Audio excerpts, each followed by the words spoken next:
Bienvenue dans la classe de Rahma. Alors aujourd'hui, j'ai le goût de parler à tous ces parents qui, à chaque fois qu'il est question d'éducation bienveillante, se mettent sur la défensive, partent au quart de tour. Ouais, ils sont en train de changer les choses. Ils ne veulent pas respecter ce qu'on a, nos valeurs. Ils veulent aller changer ailleurs. Ce que maman avait laissé ici. On se calme. Une éducation bienveillante, ce n'est pas une éducation laxiste. Quel parent aimerait...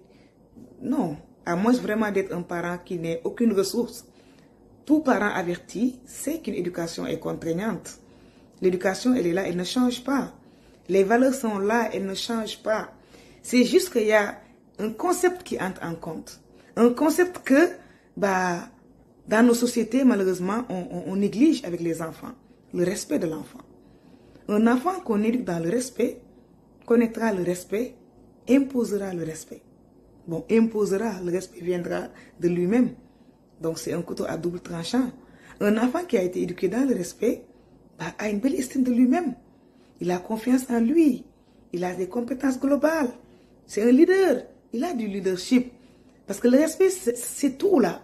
C'est dans la façon de parler à son enfant, dans la façon de l'accompagner, dans la façon de co-construire avec lui les règles à respecter. Le respect, c'est la vie. Et là, moi, je ne vous parle même pas de trucs occidentaux là. On va juste faire un saut au Mali. Donc, à l'époque de Soundiata Keita, il y a la charte du Mandé, qui peut être considérée comme la première charte des droits de l'homme en Afrique noire. Et là, on parle de l'Afrique noire. Qu'est-ce que la charte dit? Toute vie est importante. Aucune vie n'est plus importante qu'une autre vie, même si elle est antérieure à celle-ci. Hey, ça dit quoi? Ça dit que c'est pas parce que tu es un adulte de 80 ans que ta vie est plus importante que celle d'un enfant de 4 ans ou de 4 jours. Une vie est une vie, on doit la respecter. Alors, un enfant, autrement, qu'est-ce que ça passe? On va continuer à éduquer nos enfants dans le manque de respect total, on les humilie, on passe le temps à les frustrer et on en fait des ratés. Des enfants qui n'auront aucun leadership. On va gagner encore une génération de femmes qui n'auront aucune destinée d'elles-mêmes, qui vont passer le temps à accepter tout, à vivre tout, au nom de je ne sais pas quoi. Et on va gagner aussi une génération de gars avec aucune empathie avec leurs femmes, avec leurs enfants, qui n'auront aucune éducation conjugale ou maritale, qui vont continuer à se prendre pour des demi-dieux, que tout leur est permis parce que c'est éducation. Voilà. Tout est là. Donc à un moment, il faut faire preuve de mentalité de croissance. Sortir de la boîte. Regardez essayer de voir les choses sous une perspective positive. Une éducation n'a pas besoin d'être violente pour servir. Ça prend moins d'énergie à être positif.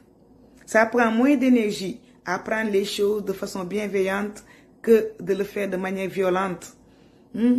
Donc, mais ça prend aussi de la bonne foi et aussi une envie de le faire. Personnellement, moi, chez Rahma, mon combat, c'est la parentalité positive. Mon combat, c'est pas d'être là pour dire aux gens, ouais, vous ne devez pas éduquer vos enfants comme ça. Non. Moi, je vous donne des outils. Je vous partage des stratégies. Mon combat, c'est d'amener les parents à vivre la parentalité sous une perspective positive. C'est pas d'entrer en croisade contre les violences éducatives. C'est pas mon combat. J'ai pas envie d'être dans cette réactivité-là. Ouais, non. Moi, j'ai envie de donner les bonnes ressources, de les présenter aux parents qui veulent, et après, elles peuvent en faire ce qu'elles veulent. Donc, il faut juste faire preuve de bonne foi, d'humilité. La violence ne résout rien. On comprend aussi, quand tu as été éduqué dans la violence, parce que des fois, on lit des femmes, ouais, moi aussi je suis comme ça, c'est parce que mes parents, on m'a tellement bastonné. Écoute, si tu es un adulte, que tu as passé ton enfance à être bastonné, à être insulté, ça ne va pas là dans ta vie. Même si tu ne le dis pas, ça ne va pas. Tu n'as pas d'estime de toi-même. Tu te fais massacrer dans ton foyer, par ta belle famille peut-être, au travail, dans le quartier, dans tes rapports interpersonnels. Mais bien sûr, on ne va pas l'accepter, on va garder ça pour nous. Donc, écoute, je suis désolée, mais la violence, elle ne résout rien. Et oui, je suis désolée aussi, une éducation bienveillante, ce n'est pas une éducation laxiste. C'est l'éducation de Rahma. Et la Rahma, c'est l'affaire du bon Dieu. On prend, on ne prend pas, c'est un choix personnel. Merci, au revoir.